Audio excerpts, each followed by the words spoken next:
ካሁን በኋላም ቢሆን እኮ የእናትነት ስምሽን ማንም ሊነጥቅሽ አይችልም። ምናልባት ያንን እድል አሁን ባጣውስ ናሆሚ? ማለት ለወደፊት ባልወልድ ምናምን ብለሽ ሰጋሽ እንዴ? ለምን አልሰጋም ናሆም። በዚህች አጭር ቀናት ውስጥ ለሴት ልጅ አርግዞ እንደመውለድ ትልቅ ጸጋ እንዳለ በዚህ ሳምንት ነው የተረዳሁት። ግን ዶክተሩ ስለዚህ ምንም ያለው ነገር የለም እኮ አይደል? ዶክተሮቹም ሆነ ሌሎቻችሁ እያሳሰባችሁ ያለው ስለያዘኝ ህመም ብቻ ስለሆነ ነው። በእርግጥ እዚህ ጋር ዋናዋ እናት አንቺ ነሽ።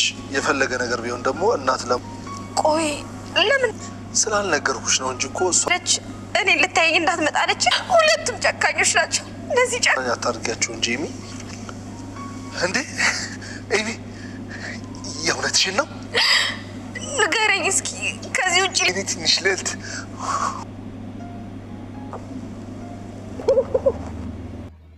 ኤሚ በስተመጨረሻው በስንት ጥረት ዛሬ ተስማምታለች ማለት ነው። እንግዲህ ምንም ነገር ማድረግ አልችልም፣ እጅግም ብሰራ ይህንን ነገር ማድረግ ነው፣ ከዚህ ውጭ ምንም አይነት ምርጫ የለኝም ብላ እንግዲህ ለኑሃሚ ነግረዋለች። ኑሃሚም እንግዲህ በእንባም ቢሞላ ኤሚ ባለችው የእሷን ህይወት ለማትረፍ ሲል ተስማምቷል ማለት ነው። ኤሚም እንግዲህ እጅግ እየፈራች ትገኛለች። ዳግም ባልወልድስ እኔ መጀመሪያ ሆዴን ላይ ራሱ እጠየፍ ነበረ፣ መውለድ አልፈልግም ነበረ። ግን የእናትነትን ስሜት አሁን ነው እየተረዳሁት። በዚች ዓለም ላይ አንድ ሴት ልጅ አርግዟ መውለድ ማለት ለሷ ትልቅ ነገር ነው እያለችም ትገኛለች። ኤሚ እጅግ ነው የምታሳዝነው። እንግዲህ በመጀመሪያ ከኤርሚ በማርገዟ እጅግ እየተናደደች እና እየተበሳጨች እያዘነችም ቢሆን በስተመጨረሻ ደግሞ እሷ ልትወልድ ባለችበት እንግዲህ ያላሰበችው ዱብዳ መቶባታል። እንግዲህ ይሄ በሽታ ደግሞ ግዴታ ጽንሱን ካላወረደች መታከም አትችልም። አቶ ሊኩንም እንግዲህ እሱን ለመጠየቅ ወደ ማረፊያ ቤት ሄዷ ነበረ።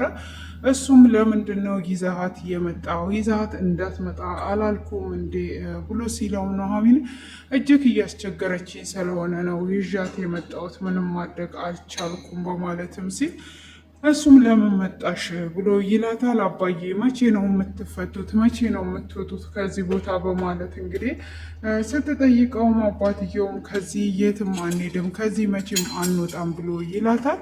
እሷም ለምንድን ነው የማትወጡት? ምንድን ነው ችግሩ ብላ ስትለውም አንቺ ጽንሱን አውርደሽ ሕክምናሽን አድርጊ ብልሽ እምቢ ብለሻል። ቤትም ብመጣ ከዚህ በበለጠ እስር ቤት ነው የምገባው እና ከዚህ መቼም አልወጣም በማለት እንግዲህ ይመልስላታል ማለት ነው። ኤሚም እጅግ ታዝንና አባዬ እኔ ማስወረድ አልፈልግም፣ መውለድ ነው የምፈልገው። አባዬ ለምንድን ነው እንደዛ የምትለው? እኔ አሁን በጣም ደህና ነኝ፣ እኔ የምታስጨንቁኝ እናንተ ናችሁ በማለትም ብትመልስለትም ሆኖም እንግዲህ እሱም ካሁን ወዲህ ይህንን ጽንስ አውርደሽ ሕክምናውን የማታደርጊ ከሆነ ሁለተኛ እዚህ ጋር እንዳለሽ እንዳትመጪም ቤትም አንመጣም ብሎ ይላታል። ኤሚም እጅግ ታዝናለች ማለት ነው። እንዴት ነው አባዬ እንደዚህ የሚለኝ? አባዬ ለምንድን ነው እንደዚህ የምትለኝ? በማለትም ብትለው አባትየው እንግዲህ ጥሏት ይሄዳል ማለት ነው። እሱም ዞር ብሎም አላያትም። በፍጹም ይህንን ነገር የማታደርጊ ከሆነ ዓይንሽን ላይሽ አልፈልግም በማለት እንግዲህ ትቷት ይሄዳል።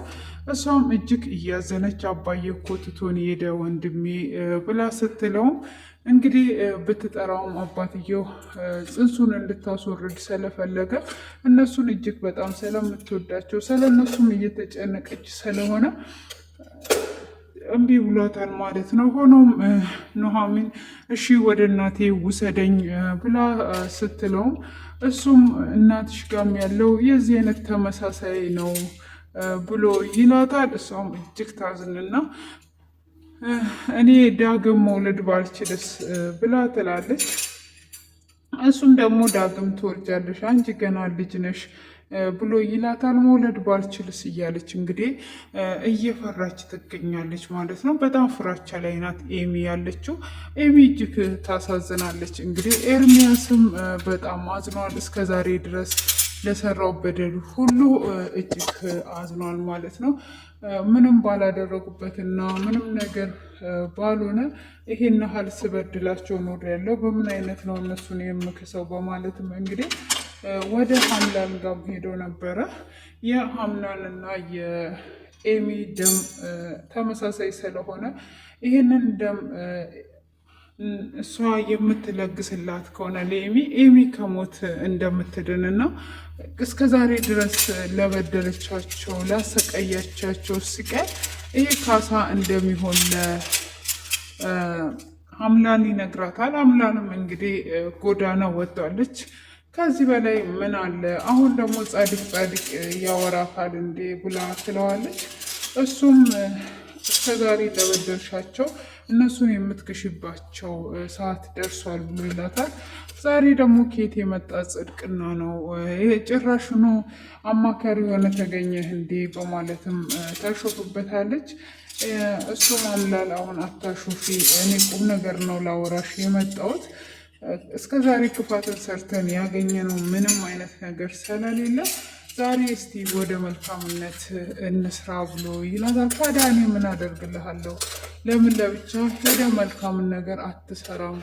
እኔ ምን ልታደርግ ነው? እኔ ከሌለው አልሆንም ማለት እንዴ በማለትም ስትመልስለት እንደዛ ማለት ሳይሆን እነ አቶ ሌኩን ችግር ላይ ነው ያሉት። ኤሚም ልትሞት ነው ያለችው እና በጣም ታማም ስላለ እንድትረጃትና እንድታግዣት ነው በማለት የኔ እርዳታ ደግሞ አስፈለጋቸው እንዲ በማለትም እንግዲህ ስታላግጥበት እሱም ከዚህም በፊት የመኪና አደጋ ደርሶሽ እንዴት እንዳዳንኩሽ ታውቂያለሽ አይደል? እንዲ አዎ እንደምንም ፈልገ ደም አምጥተህ አድነህኛል፣ አመሰግናለሁ አላልኩም ነበር እንዴ ብላ ታሾፍበታለች።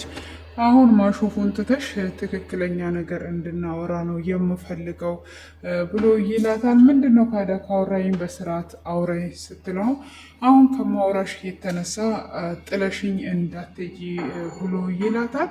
እሱም እንደዛ በሚላት ሰዓት የትም ጥዬ አልሄድም አውራ ትለዋለች። ኤሚ ልትሞት አፋፍ ላይ ነው ያለችው። ስለዚህ ሁሉ እየሰጡት የቤተሰቦቹም ናሙና የሁሉም ሊገናኝላት አልቻለም እና ስለዚህ እኔ ደግሞ ሳስታውስ ያንቺ ደም ሆኖ እና ከእሷ ጋር ስለሚገናኝ ይህንን ሕክምና እንድታደርጊ ነው ብሎ ይላታል ማለት ነው። እሷም ትደነግጥና ኤሚ እኔ እንኳን ብሰጣት አትቀበልም በማለት ትናገረዋለች። እኔ እንኳን ፈቃደኛ ሆኜ ብሰጣት የኔ እንደም ኤሚ አትቀበልም በማለትም ስትል እሷ ትቀበላለች፣ አንቺ ብቻ ለመለገስ ተዘጋጂ ብሎ ይላታል። እንግዲህ ሀምላንም በዛ አይነት ተስማማለች ማለት ነው። እና አሁን እንግዲህ እጅግ ቤተሰብ ሁሉ ስለተጨነቀ ሄዶ ለኑሃሚ ይነግራታል ማለት ነው። ኤሚ ተስማማለች እሱን ለማውረድ በጣም ደስ ብሎኛል ብሎ ይላታል። እሷም በመደሰት ኑሃሚም እንግዲህ በጣም ደስ ይላል፣ ደሙንም የሚለግስ ሰው ተገኝቷል፣ እኔም ጊዜ በማጣቴ አልነገርኳችሁም በማለት ትለዋለች። ማን ነው በማለት ሲጠይቃት እንግዲህ የቤት ዋና ቀንደኛ ጠላታቸው በመሆኗ ትነግረዋለች። እዚህ ቤት ማን ነው እሱ እያለ እንግዲህ እያለታለች ሲጠይቃት ሀምላን መሆኑ ትነግራለች። እንግዲህ ሀምላን እንዴት ያለው ሰጠች ተመልሳ ከለሆኑ ጋር የምትሆን ይመስለኛል። እንግዲህ በዚህ አይነት የምትደራደራቸውም ይመስለኛል። እሱ ከእሷ ጋር የሚሆኑ ከሆነ ደሙን የምትለግስ ይመስለኛል እንጂ ሀምላን መቼም እንደዚህ በሙለት ተነሳ ደሙን እንደማትለግስ እርግጠኛ ነኝ ማለት ነው። እንግዲህ እሱም እንድታደንለት ሲል ተመልሶ ከእሷ ጋር እንደሚሆን እርግጠኛ ነኝ እና ከግንታችን አስቀምጡ። እዚህ ጋር እንግዲህ ዳግም ደግሞ የኑሃሚ ባል ይሆናል በስተመጨረሻ ይመስለኛል። እንግዲህ ይህ የራስ ግምት ነው እና ይህ እጅግ ነው የምታሳዝነው። እንግዲህ ብዙ ታግላ ነበረ በመውለድ ብትጥርም እንግዲህ መውለድ እንደማትችል አባትየውም ደግሞ አሁን የተጠቀሙበት ዘዴ ምንም ማድረግ ስላልቻለ ነው። ያው መውጣት ይወጡ ነበረ፣ ግን ሆኖም በእሷ እንዳዘነ እየነገራት ምንም ነገር ማድረግ ስላልቻለ ነው ማለት ነው። እጅግ ነው የምታሳዝነው። እንግዲህ በህይወታችን ብዙ ነገሮች ያልፋሉ። ከየሚን ብዙ ነገር የምንማረው ይሆናል። እንግዲህ እሷ ጽንሱን አላስወርድም እሞታለሁ እንጂ በባለፈው ደግሞ እጅግ ተስፋ ቆርጦ ነበረ። ያ ሁሉ ይሰጣል ሊገኝ አልቻለም፣ የእሷ ደም ማለት ነው። ስለዚህ አሁን ላይ እንዴት አድርጌ ነው የምኖረው? ልጄን ተፍቼ መሞት አለብኝ ብላ ነበረ። ዛሬ እንግዲህ ልጇን ለማስወረድ ተስማምታለች። እንግዲህ የዶክተሩ ስህተት ሆኖ ደግሞ በሽታው ባይኖር እጅግ ደስ ይላል ማለት ነው። ልጇን ብትወልደው በጣም ደስ ይላል። ሆኖም ግን ደግሞ ከእሷ ጤና የሚበልጥ ነገር ስለሌለ ግዴታ ይህንን ነገር ማድረግ ትገደዳለች ማለት ነው። እጅግ ቢያሳዝነው ማለት ነው። የተከበራችሁ የሴኛ ቤተሰቦች እና ያው እንግዲህ ወይዘሮ ዝናሽን በእስር ቤት ትገኛለች። የሞተውን ሰውዬ እንግዲህ እሷ የዛን ቀን ተባባሪ አድርጎ አብራ የቀበረችው ሰውዬ ነው። ሊያቀባብራት የጠራችው ሰውዬ የዛኑ ቀን ነው እሱ እየጠፋው ማለት ነው። እንግዲህ እሱ ማን እንደገደለው የሚደረስበት ነው። በቀጣይ ክፍል ብዙ የሚያጓጉ ነገሮች አሉ ማለት ነው። ያ ሁሉም ነገር በጣም አስተማሪና ተወዳጅ ነው።